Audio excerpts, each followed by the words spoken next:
Hello everybody, this is Laura Susan Johnson with Period Pieces, and today I'm going to discuss The Gift, directed by Sam Raimi. I believe the movie was made in 2000. It stars Cate Blanchett, Giovanni Ribisi, Hilary Swank, Keanu Reeves, J.K. Simmons, Katie Holmes, Greg Kinnear, Michael Jeter, Gary Cole, and I think I got all the principal characters down. This is probably one of two Sam Raimi movies I've actually seen. I've never seen The Evil Dead, and I've never seen the Spider-Man movies, so I can't give any reviews or fairly judge those until I've actually seen them. But these are actual... let's face it, folks, I'm not into comic book stuff, and I'm really not into horror movies that are just straight up horror, just scare a minute, stuff like that. The Gift and A Simple Plan, I think that was directed by Sam Raimi. If I'm not, I'll correct myself. I have a feeling it was directed by Sam Raimi because he likes to work, or at least he used to like to work. He may still, but I'm not sure. Work with Billy Bob Thornton. Billy Bob Thornton co-wrote this script for The Gift, which is in my opinion, an extreming atmospheric Southern-gothic murder mystery, missing person, thriller, whodunit, and has so many different interesting twists, just amazing, all kinds of amazing elements to it. It stars Cate Blanchett as Annie Wilkes, who is a psychic card reader in a small town called Brixton, Georgia. She attends church. We see her attending church in at least one scene. So she is not what you would call a devil worshiper. She is simply somebody who uses a gift that's been given to her naturally and apparently genetically or inherently down through generations in her family. She uses the same kind of cards that Peter Venkman was using to admittedly trick people in Ghostbusters 1.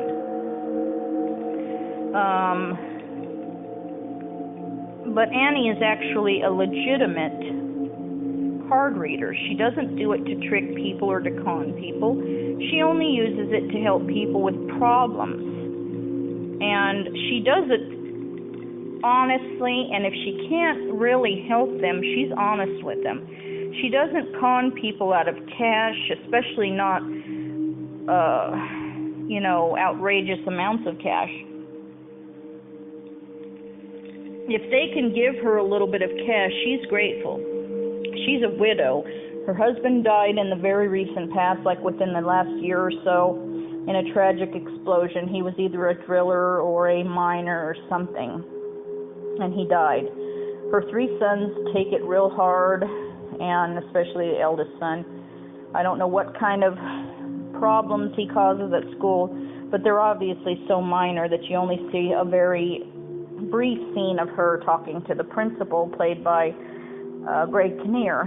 He plays Wayne. I don't remember his last name, but she talks to him, and you really don't see much of the trouble that this oldest boy of hers causes. Anyway, she reads for different clients using her little cards, and she's never out to do evil tricks to them or, con them or do anything untoward. So, and yet, nevertheless, in that good old southern region of the United States, she does get her share of persecution. Most notably by one of her client's husband. She has a client named Valerie, played by Hilary Swank. Hilary Swank is an abused wife. She appears, she shows up to readings with black eyes, welted lips, and she says that she's got welts all down the back of her legs and her back. That her abusive husband Donnie, played by Keanu Reeves, has kindly bestowed upon her. Well, Cate Blanchett has told Hilary Swank so many times, you need to leave that nasty redneck. He's insecure. He cheats. She doesn't know that he cheats on her, but he's a no good. He beats on you. He doesn't let you do anything. He doesn't even let her leave the house to go grocery shopping without, beating on her afterward.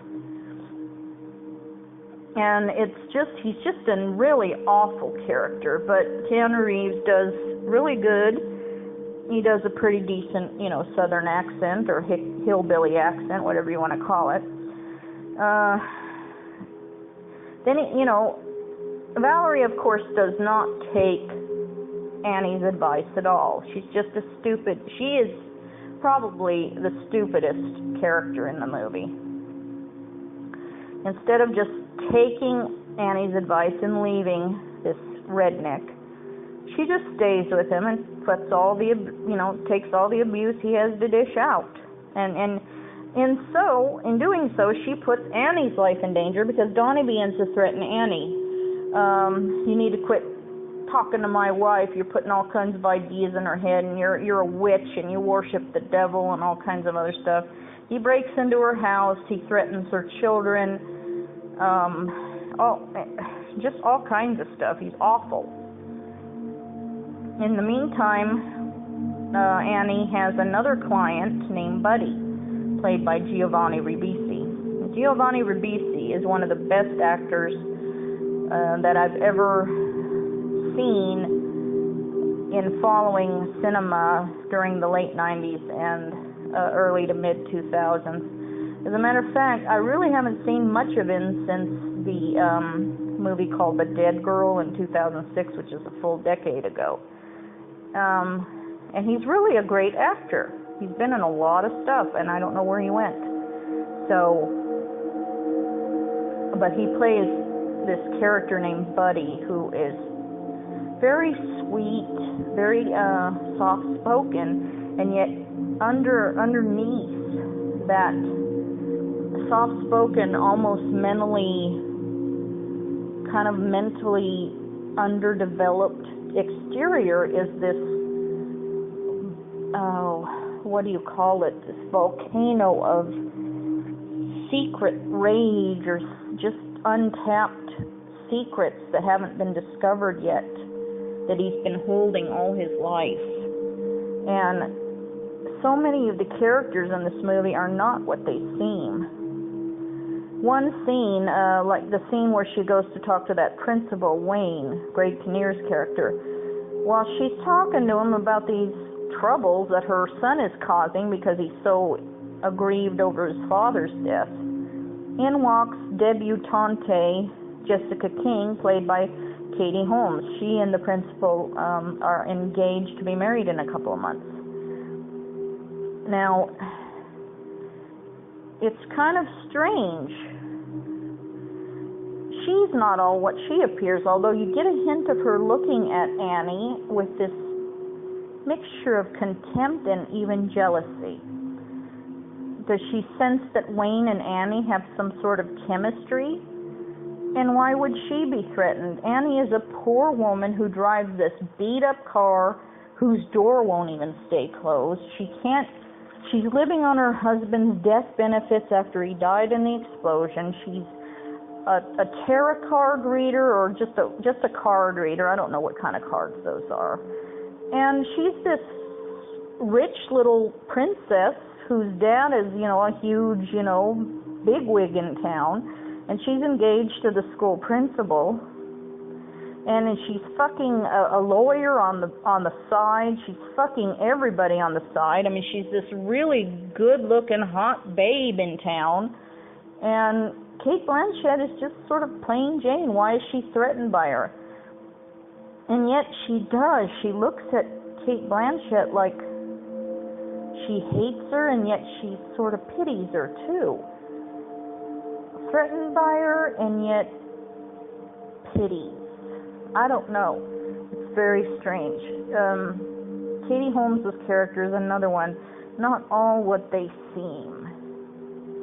And she snuggles up to Greg Kinnear, and she asks Cate Blanchett, "You're a fortune teller. Tell us, do we have a bright, happy future in our marriage?" And when Cate Blanchett looks at them, she gets this vision that she just, no, I don't see anything. I see something bad. And it's just this pencil rolling off a desk, and there's water and mud, and that's all you see, but you know it's bad. So, about the atmosphere of this movie, it's beautiful. Very southern. You get the southern cypress trees and the swamp. You get the split rail fences. You get the beautiful trees and the night, the Southern-gothic. It goes from a missing person, which is, of course, Katie Holmes as Jessica King. Once they leave the party that I don't know what that party was about. I really don't remember being explained very much about this party that they all were invited to. I mean, everybody from prince to pauper goes to this party. And this is where Cate Blanchett accidentally walks in on Katie Holmes screwing Gary Cole. She's in this skimpy, beautiful dress, but it's skimpy as hell. It can fall right off of her, and she's like, "Fuck me real fast, otherwise we're all gonna get caught here." And she doesn't tell anybody that she saw this. She doesn't want to hurt Greg Kinnear's feelings, because he's the one who thinks he's gonna marry Katie Holmes. He thinks he's marrying the perfect woman, the sweetheart, whatever. And it's really weird. After the party, they go to church the following Sunday, and Cate Blanchett, her friend Kim Dickens runs up to her, and she goes, "Do you know why Mr. King wasn't in church today?" "No, why?" "Well, because his daughter's missing." Katie Holmes' character turned up missing Friday night before that Sunday in church. And they do a search, and Sheriff Pearl Johnson, played by J.K. Simmons, who is actually very funny in this, even though he's not meant to be funny. It's just kind of, his delivery is really funny. He comes over to Annie's house, and he says, "I don't believe in what you do, but we're at a standstill. We've been searching for almost a week, and we can't find this girl, so her dad wants you to do a reading." And she tries to, but he's so busy shooting his mouth off that she can't concentrate, so she just tells them she can't help them. Later that night, she has this horrible vision of the girl floating with a chain wrapped around her in one of those the tops of the cypress trees. And she sees split rail fences, beautiful white flowers, and of course it's nighttime. She thinks it's a pond somewhere in the county. She sees this man playing a fiddle. It's just everything from the music to the set design, everything, just amazing. The acting. It's not a horror movie. It's an original story, which I like. It's original story about a missing person that becomes a murder mystery, and it turns into an out-and-out thriller. They end up finding the missing girl, Jessica King, in the pond of, lo and behold, Donnie Barksdale, Keanu Reeves, the mean redneck that's been threatening Cate Blanchett, that's been terrorizing her and her children. She's found dead in the pool, having been brutally beaten and wrapped in a chain and just weighed down in a pond, and it's Donnie Barksdale's pond. Keanu Reeves is drugged to court and prosecuted. Gary Cole is the prosecutor, and Gary Cole happens to be another guy who screwed Cate Holmes' character. Oh my Lord, this is just I guess it's a small town after all. Michael Jeter plays a very mean-spirited defense attorney, and when Cate Blanchett gets up on the witness stand to talk about the visions she saw, even though she was not an official witness, her visions led them to find the body. He's just mean as hell to her, Michael Jeter. He does a great job. So they end up finding so much evidence. There's a scratch on Keanu's arm, and at first he had told Sheriff Pearl, "I got that scratch when I killed a stray cat." It turns out he got the scratch when he got into a fight with Cate Holmes in a parking lot at a honky-tonk place. You know, good little girl, Cate Holmes, debutante. She's in a honky-tonk getting drunk and partying with the girls or whatever. Actually, she's partying with Keanu. Probably going to go screw his brains out, but they get into a fight instead, and according to Keanu, he's going to drive her home afterwards because, you know, they're not in the mood to screw anymore. I mean, just all kinds of weird twists and stuff that you find out in the courtroom scene. So, it's just really strange. All this evidence is up, and it looks like Donnie Barksdale, there's just too much overwhelming evidence that says he is the guy who killed Jessica King, and we need to put his ass behind bars. And poor little Hillary Swank, from that point on, she's just kind of wasted. Oh, I'm so sad without my husband. He beat the shit out of you, lady. Get a life and move on. And then you have Giovanni Ribisi's character. This is, if I didn't already say it earlier, this is when you discover just how many secrets he's holding, and you have these horrific scenes coming up that are just, I don't even want to, you just have to see them. I can't do them justice. It's just horrifying. And he's just a very tragic character, this Buddy. And a little later, after these horrible things happen with Buddy, Cate Blanchett finally thinks maybe there's a little bit of peace in my life after all these weeks of horror, you know, this murder, this courtroom case, this thing that happened with Buddy and his parents. Maybe I can finally relax and feel like my life is back to some semblance of peace. I can go back to just being with my kids, doing my readings, you know, just back to where it was before all this stuff started happening. And she starts running a bath for herself, and she gets these horrific visions of Jessica King once again.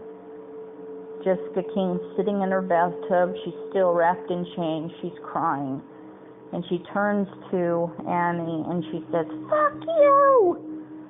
in this nightmarish way, and suddenly Annie realizes Donnie Barksdale couldn't have done this because something's not right here. I just have this, I'm having too many visions, and we've nailed the wrong man. So from that point, I think I'll stop now because there's, I mean, you probably, if you've seen this movie before, you know what happened. If you haven't seen this movie before, it's probably my favorite Sam Raimi movie. And second in that order is A Simple Plan, starring Billy Bob Thornton, Bill Paxton, and Bridget Fonda. So please see the Gift if you haven't already. It's great. If you want a Southern-gothic horror or thriller whodunit, it's really the greatest example that I can think of right now. There's probably others out there, but this is 16 years old already. This is almost 20 years old, so it's really a good classic movie. Highly recommended. I did not review this on the IMDb that I can remember, so I am giving this 10 out of 10 stars.